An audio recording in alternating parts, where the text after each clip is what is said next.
Howdy folks, welcome back to my World of Tanks replays. I am the Mighty Jingles, and today we're back on the 7.5 test server and we're going to be looking at...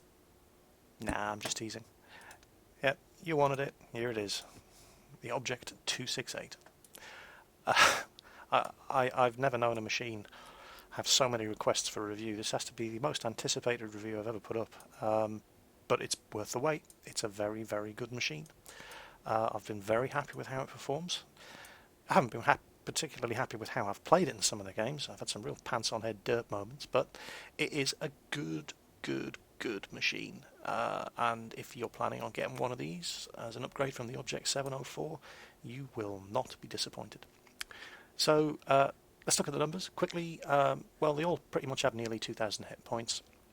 This has 1950, so fine. It weighs 51.7 tons. It's reasonably heavy, but it does have an 800 horsepower engine, so that power to weight ratio is very good, and it can do 48 kilometers per hour, and it does not take long to get up to that speed. This is a very quick machine. It's not the fastest. The AMX 50 Foch 155 does 50 kph and also has a 30-degree traverse speed, but I mean, you know, 2 kilometers per hour difference, and the Foch accelerates just as quickly as this thing. Mobility wise, it is exactly the same as the AMX 50 Foch to all intents and purposes. It turns just as quickly, it accelerates just as quickly. The top speed is just a fraction slower. I mean, as you'd expect, it is based on the hull of the IS-8, so you'd expect it to be a quick machine. The IS-8, after all, is a very fast, heavy tank, and if you just look at the similarities, immediately you'll see, yeah, there's your IS-8, and there is your Objekt 268. Very similar machines, physically speaking. The rest of the stats, well, the armour, and again, it's exactly the same armour profile as the IS-8, just exactly as you'd expect, because that's what it is. It's an IS-8 with a turret shaved off and a dirty great big 155mm gun strapped onto the top. 120mm, it's very bouncy at the front of this thing. A lot like the IS-8 is if you if you keep the right side pointed towards the enemy. This 120mm here is exactly the same in the IS-8. I don't have the figures, they haven't been released, I cannot prove it, but I strongly suspect that 120mm of armour extends all the way up here and around here. It feels as if it's complete coverage all over, not like the T110E4, where the stats tell you it has 254mm of armour at the front, and they just plain lie, because that 254mm only covers the upper glacis, which is at such a steep angle that nobody in their right mind would shoot at it anyway, and only if it gets hit by accident. And that's the only time you bounce, when people fire at you in the T110E4. On this thing, I'm not going to say it bounces shots all the time, but with a bit of skill, it's very good at bouncing shots, and that's because of the sloping and the angling of that kind of blocky looking from the side. It's not a turret, it's a casement. The sloping and angling of that casement. It's all curves and slopes and lines and angles. It's really good at bouncing shots. Shots will come straight in from the front, they'll hit that and they'll just ricochet right off the side. It's really good. And the same with, I mean, look at the slope, look at the angle on that. That is just lovely. Shots that come in and hit this just tend to fly right off over there. Same here, fly right off in that direction. Frontal weak spots, well, it does have a few, but they're very small. In common with the IS-8, this viewport here is a weak spot, that viewport there is a weak spot, and that viewport there is a weak spot. The rangefinder on the top of the hull is a weak spot, but it's not a very big one. If you compare that to the massive tumour of a weak spot that sits on top of the T110E4 and E3, that's not going to be too easy to hit. If anybody is face-hugging you in this thing, they're probably going to try to shoot for that, but I would also suggest that this, now again, I don't know, I can't recall being hit here, and certainly if people are trying to shoot at that from the front, there's every chance it's just going to bounce off the gun mantle, which is right next to it, but purely because that is at a flat angle. It's presented square on, there is no sloping, there is no angling whatsoever on that. And even if it is the same thickness, I think it's a machine gun port. I'm not sure. It doesn't really matter what it is, but there's a hole in it, which indicates it's a weak spot. And even if, but it's a very small weak spot. But even if the shell misses the hole itself and hits this flat part of the casement here, well, it's only 120 millimeters thick at the most. And every single gun that's going to be firing at you when you're driving this thing is going to be doing 240 penetration and above, and there is no slope and angle on that. So it's going to go through it every time. Now, my recommendation would be, if you're fighting an Objekt 268 and you get to within face hug distance, don't go for that. Aim for this. It's much easier to hit, and you really can't miss it. And if you're matched up against one of these things, you have a gun powerful enough to go through. So that would be my advice there. You know, instead of aiming for this, which might bounce because of the slope, aiming for that, which might bounce because of the slope, and so on and so on. That is just, you're not going to miss that, and it's going to penetrate. So that's the weakness if you're up close and personal with this thing. The rest of the armour, well, you know, it's a tank destroyer. Give them your sides, you give them your rear, you're going to get penetrated. It's 50 millimeters thick at the rear, 60 millimeters thick at the sides. It may as well not have armour there at all. The rest of the stats, gun traverse. This is a weakness. The gun traverse speed isn't really as much of a factor on a tank destroyer as the amount of gun traverse you can get, and this is a weakness on the Objekt 268 because I don't know the exact figure, but in practical terms, when you're sitting there with your tracks locked and you're trying to track a target, when I say track, I don't mean blow his tracks off, I mean keep your gun on him as he's moving. The amount of traverse of the gun without moving the hull is about from there to there. It's really very poor. Now, if you're shooting at long range with this thing, that's not such an issue. If you're shooting at medium range, you end up having to turn your hull, and then you have to go through the aiming time of the gun again. And the gun does have the second best aiming time of the Tier 10 tank destroyers, but it's still not very good. And if you're at close range, I would recommend that you just come out of sniper view altogether and shoot from kind of this perspective. Purely because you at close range, if somebody's moving and trying to get around you, you're never going to keep the gun pointed at them. If you're staying in sniper mode, it doesn't have enough traverse. You have to pull back and track him in third person. That would be my advice anyway. It's not a massive weakness, but it is something to bear in mind. It's going to influence the way you play it, especially if you're fighting at close range. And this thing can fight at close range, unlike the T110E4, which gets murdered at close range. Other stats, 400 meter view range. They all have 400 meter view range. There's nothing special there. It's kind of weird. I mean, it's not a weakness. It has 730 signal range. All the others have 740 meter signal range.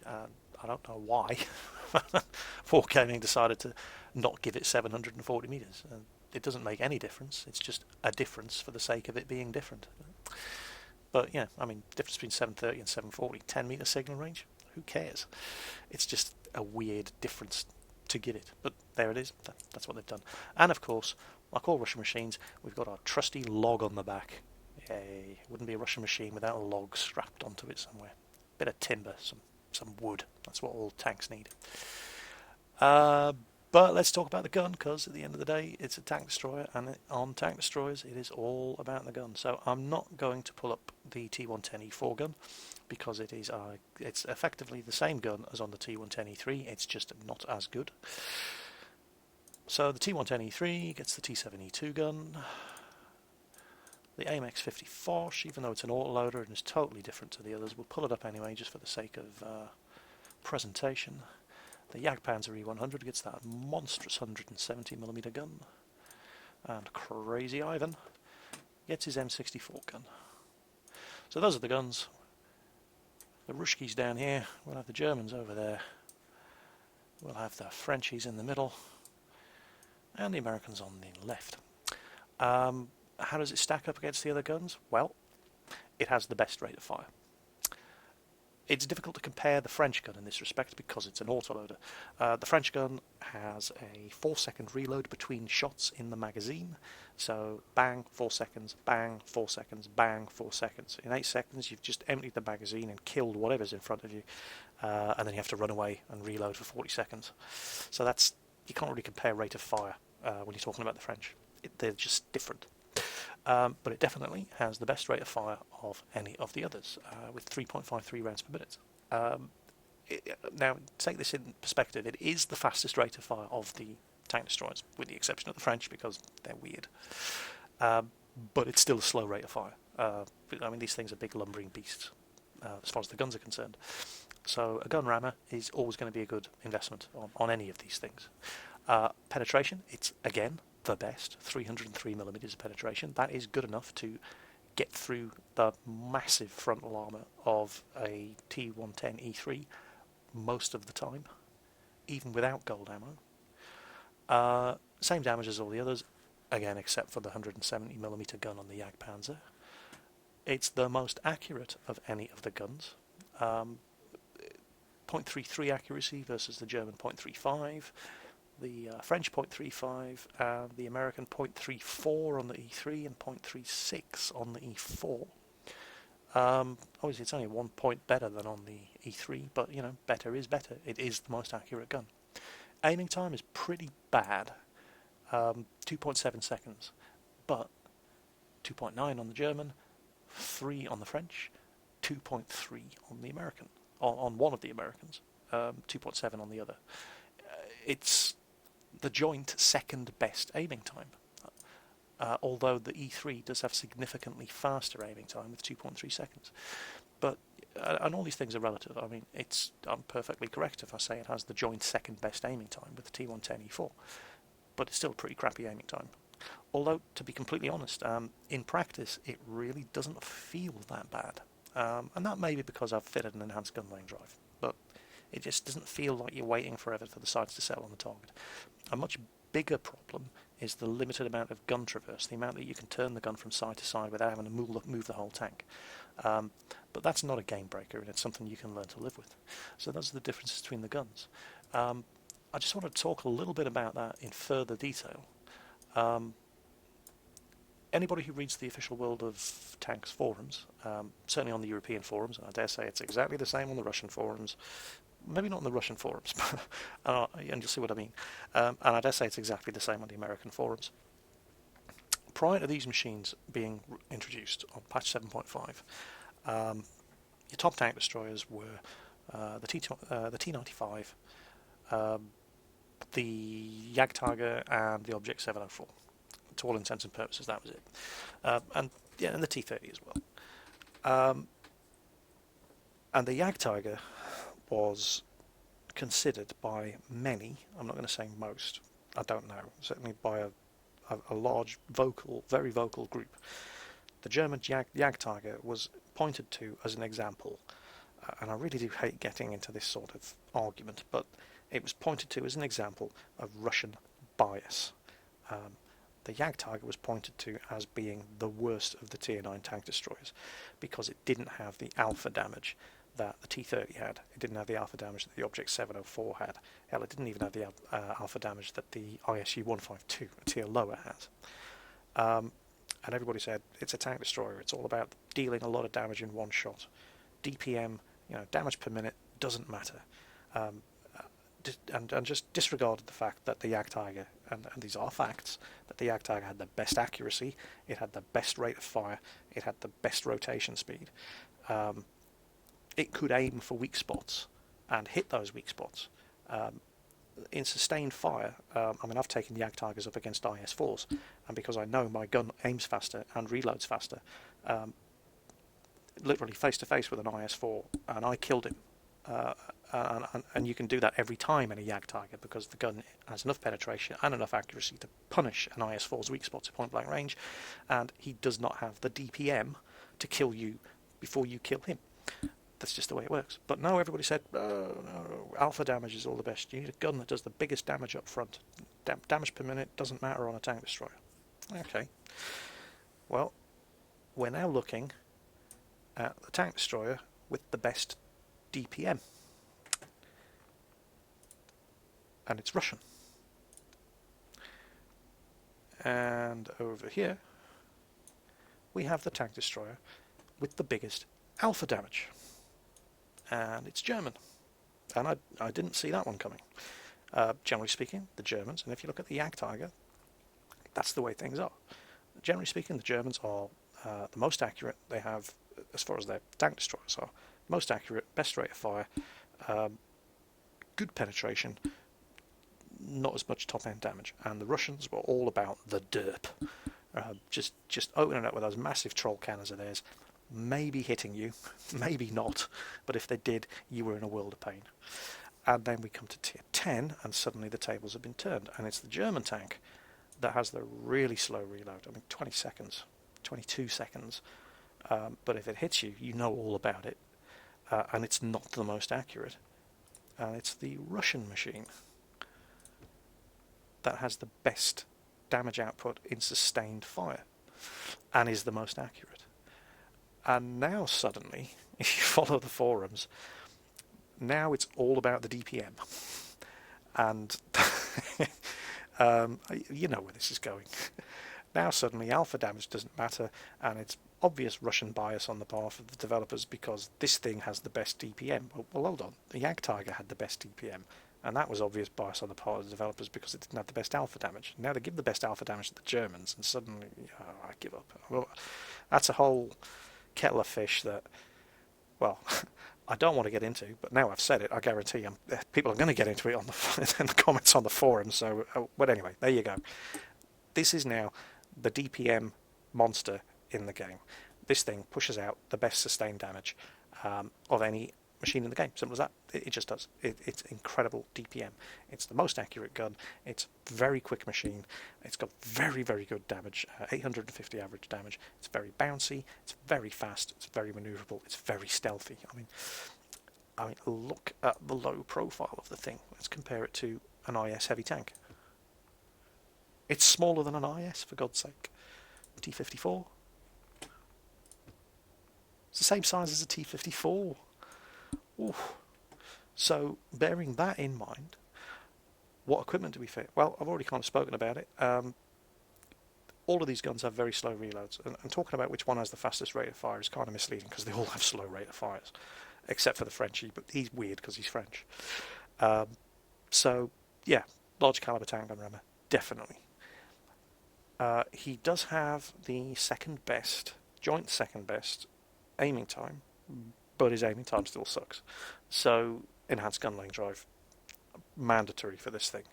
Now, your third option, it kind of just depends on how you're going to play it. I've put a cabinet on it because and again, these are figures that Wargaming do not release, so it's pure speculation on my behalf, but it just feels very stealthy. It feels like it doesn't get spotted as soon as the others do. And it certainly looks like that's going to be the case. I mean, it's a very, very low profile. It's very close to the ground. It doesn't present that much of a target to shoot at from the front or the sides or the rear. It feels like it has a better camo value.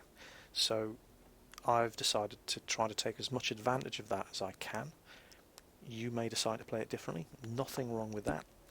I fitted a camo net. An equally valid choice might be binocular telescopes, although I don't feel you would get as much value out of telescopes with this thing, because that would mean you're planning on spending a lot of time stationary. You could argue that with the camouflage net, and I fitted those anyway, but you know, if you're planning on spending a lot of time stationary on this thing, you're kind of wasting its mobility. But that depends on what your team does. You're never going to lead an attack on this thing. You'll just get outflanked and killed. So how you play this thing kind of depends on what your team are doing. And that's true of any vehicle. Another choice, if you do want to play this very aggressively, and you can do that, would be improve ventilation. I don't really find that it gets ammo racked that often. Toolbox, yeah, not a bad choice. Large spall lining, no. If artillery starts shooting you in this thing, you're dead. If people start ramming you, you're generally dead, because they've got too close. Cyclone filter, no, I don't find the engine takes hits. Coated optics, same deal with binocular telescope. I just feel that the only things you're going to get the most value out of on this would be improved ventilation. You know, anything that helps get the aiming time and the loading time down is good. or if you plan on being sneaky, a camouflage net would really work on this thing. And I've fitted the camouflage net just to see how it worked out. It seems to be working quite well. So bearing that in mind, moving on to crew skills, I've fitted recon and camo on my commander. However, bear in mind, this thing does not have a radio operator. You've got a commander, you've got a gunner, you've got a driver, and you've got 2 loaders. So the commander also has access to the radio operator skills, so just bear that in mind. Sixth Sense is a very, very good skill to have on a commander, especially in a tank destroyer if you plan on playing it in the sneaky way that most people do tank destroyers. And there's any number. Jack of all trades, I don't really find the crew gets killed in this at all. So, no. Mentor is never a bad idea. It's just, there's nothing that you really have to get. Any of them, are useful. There is no one real skill here that is essential you have on the commander. But whatever you pick first, with this thing, because it is so stealthy, I don't think you really go wrong with camouflage either.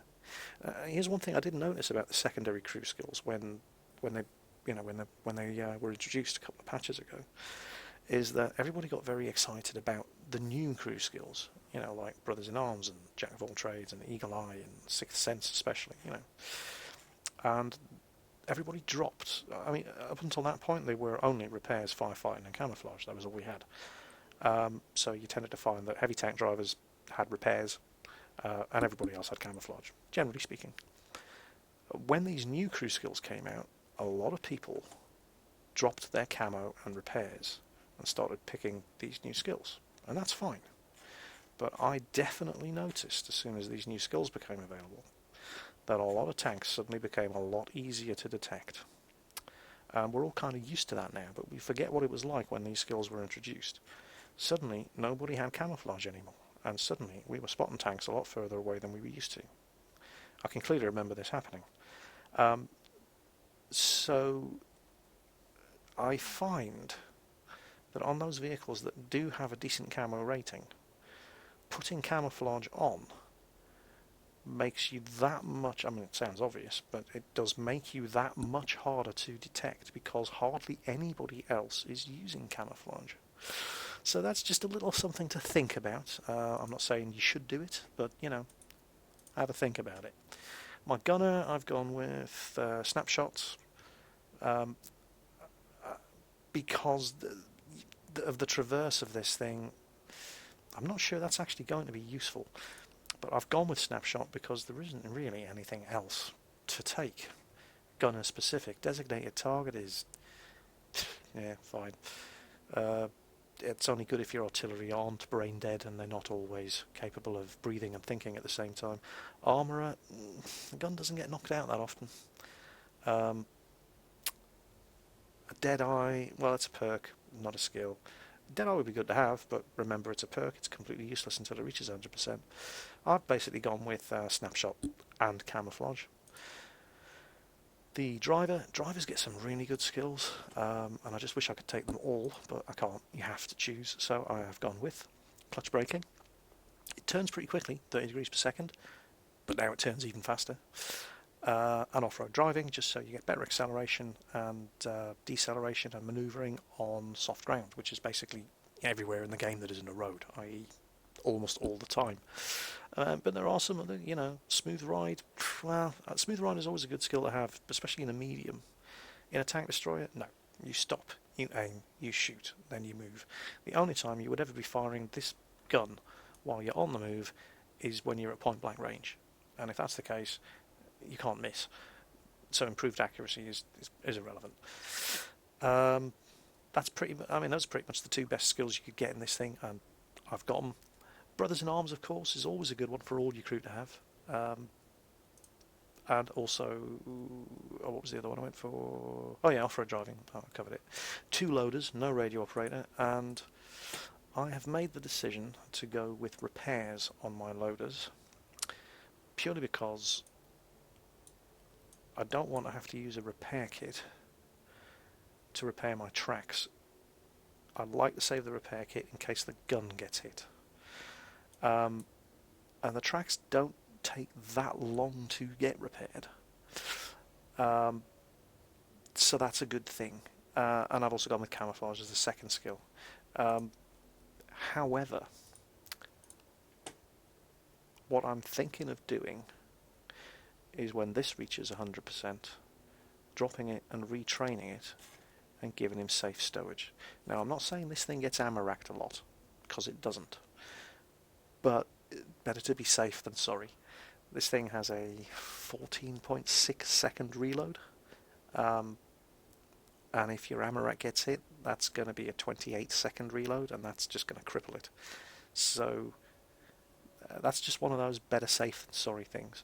If you can spare the points to take safe stowage, it's usually a good idea, especially if you've got two loaders. And then the second skill will probably be repairs or camouflage.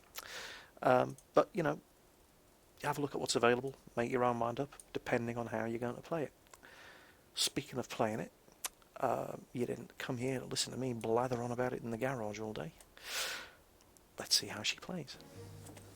Well, there she is. I do like the way this thing looks. Gun traverse. Not great. As I said in the garage, there you go. That's your limit. That is your limit of your gun traverse. That's pretty shockingly poor. And that means that you do have to spend a lot of time moving the hull around when you're tracking targets at medium range. Gun depression isn't bad. Gun elevation isn't bad. It's just the traverse that kind of lets it down. Just that little bit. As you can see, there it is, and there it is. That's the furthest that gun will turn left or right. Unfortunately, yeah, that's probably the only major weakness in the thing. But it is quick. I mean, look at that.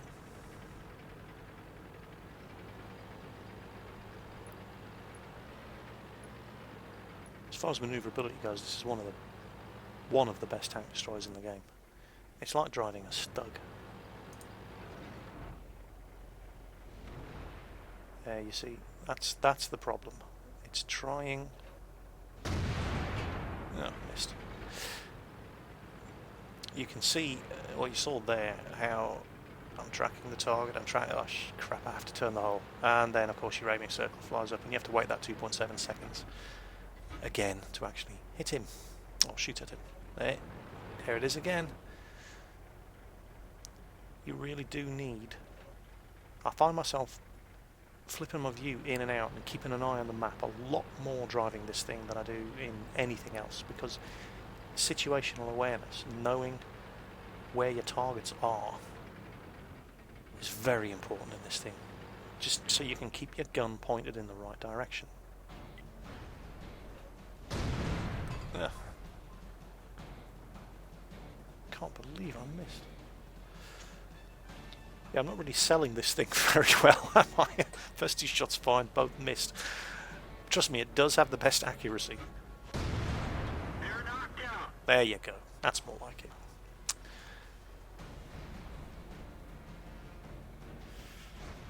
Now we've only got one medium tank over there. And he's dead. So now we've basically lost sight of everything down in the south.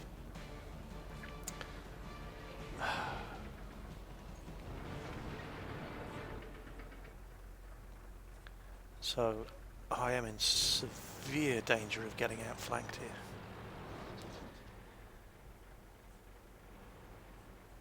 Really good turning speed on this thing. So I'm probably going to have to, well, I don't want to winch forward, but there's nobody here, but there's tank destroyers, so somebody, and it's the Jagdpanther 2, is going to go and take the bait. There we go, target up, STI. Come on, stop moving. Bounced. Yeah. Can't win them all. Oh, crap. No, that's good. Jagdpanther just killed an M48. There he is. Right, come on. And it looks like he's pointing his gun right at me. Enemy armor is destroyed. That's what we're talking about. Now, I haven't taken a hit yet, and those are always my favourite games. There's a Yak target here on 101 health, and I would not be as brave as he is. Oh, come on, get out of the way. Probably cost me the shot. And again, I can't get the gun around far enough. And there, I'll take a bounce. Just going to pause it here. See if we can tell where that hit. It's probably going to be difficult with all the bushes around. That's going to be almost impossible. Anyway, never mind. Let's carry on. Come on, T-44. There you go. That's the gun. Ooh, a mouse.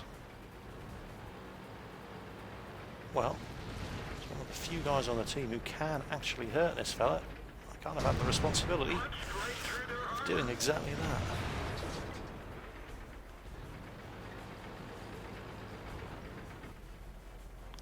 Oh, and there he goes.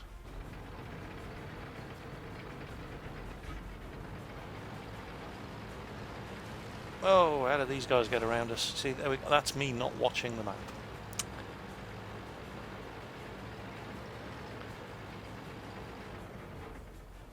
Come on. Nah, I missed it.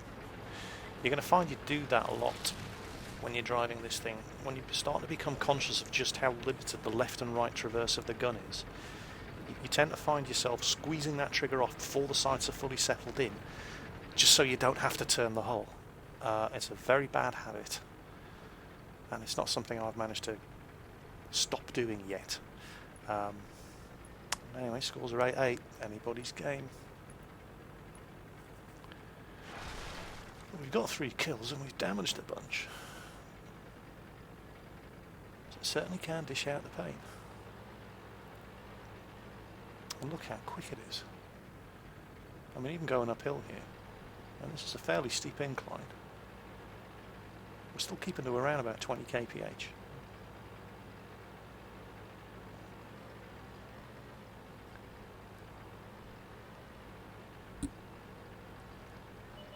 This was a hell of a game. Okay, what do they have? They've got a T110E3. Oh, that's not good. An IS-7 and an E-75, and they still have 2 artillery, and you know how much artillery loves me.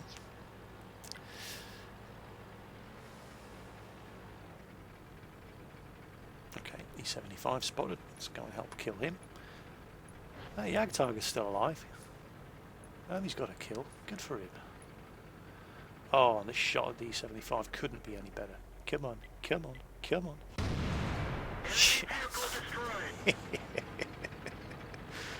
Oh, I love shooting at the flanks of German tanks. It's just so easy. Oh, we spotted their artillery. Oh, he's gone. We've spotted their IS-7, so we've got an E-100 and IS-7 duking it out. IS-7's got the advantage though. As in, you know, he hasn't taken a point of damage yet. Oh, there's some artillery. No, he's got a building between me and him. And there's their other artillery, and ooh, okay, our artillery's on the ball, but T110E3, and here we go. I didn't see that T110E3 until I did this, and I thought, oh crap. But he's not sticking his nose out, and he kills our E100. So I've got a Jagdpanzer E100 and a Jagdtiger behind me. That Jagdtiger is not interested in getting close, not with 100 health left. And it's going to take a while for the Jagdpanzer E100 to catch up, so it's basically me versus a fully intact IS-7 and T110E3. Now I know the T110E3 is over here somewhere, and that's the IS-7 shooting at me, and I can't see him. So I've taken 2 hits. One's bounced from there, and the other one's only tracked me. Okay, there they are. Ah, the IS-7 has been hit. It's probably artillery. Oh no. And he hits me back for 422. And the T110E3 is in no hurry to come around the corner. So you can probably see that Jagdpanzer E100 coming.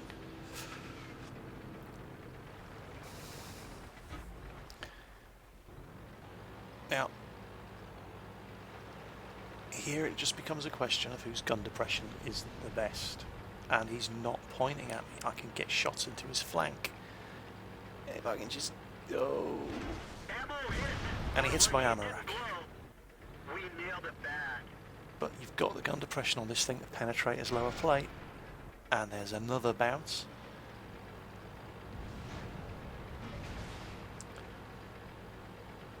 And the Jagdpanzer finishes him off. So now it's me versus the IS-7, but I've taken a hit in the ammo rack, and it's taken me nearly 30 seconds to reload.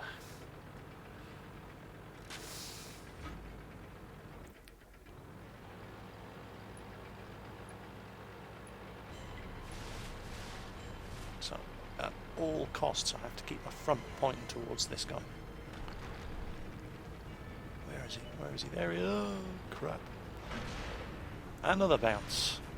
Fortunately, that works both ways. And now here's the good thing about these little walls. They do block line of sight, but he goes for my rangefinder, and I still have about 15 seconds left waiting to reload. Artillery hits him again. Their artillery just misses me. I need to get something solid between me and him until I can reload this thing. And the Panzer E100 comes to the rescue. Now I want to make sure this one doesn't bounce. And that one ain't gonna bounce. Not with the penetration on this gun. And all you have left is artillery, and our Lorraine 155 finishes him off. So that was actually the very first game I played on this thing. And we did quite well. Actually took 7 hits in this thing, 3 penetrated. Could probably have survived one more. Unfortunately, that ammo rack damage really hurt us towards the end. So for that reason, that's why I would recommend getting safe stowage on one of your loaders. And our gun didn't get knocked out in that game. I ended up having to use my repair kit on my tracks, I think. Oh, actually, no, I didn't even stock up on repair kits. I was that eager to have a go at the game in this machine. I forgot to actually stock up on consumables. But yeah, you can see 30 shots fired, 10 at the target. We took 7 hits. And we got 5 kills, which is nice. And we had to work for most of those kills. And damaged another 2. So, yeah, I like this machine. It performs very, very well. It's very quick. It's got a great gun. I know the 170mm gun on the Jagdpanzer E100 has the most alpha, but for me this is the best Tier 10 tank destroyer gun. It's just the combination of accuracy, the better rate of fire, the amazingly good penetration, and the not too bad aiming time, coupled with a machine that is very bouncy from the front, and is very quick. And I like my fast machines. I make no secret of that. I love my fast medium tanks. I love fast nimble tank destroyers like the Stug, like the Jagdpanther. And this certainly falls into that category. And it's got the best DPM of any machine in the game. Objekt 704 drivers, you're in for a hell of a treat. It's the Objekt 704 on crack. This thing is even faster. It has an even better gun. It is even better armed and armoured. You're going to have a lot of fun playing this. I will be in a rush to get this when 7.5 goes live. However, it is the longest grind in the game. It's 301,000 XP to unlock this from the Objekt 704. So if you do have an Objekt 704, start grinding now if you haven't already. It is going to be worth it. And of course, like all of the other Tier 10 machines, it costs 6,100,000 credits to buy.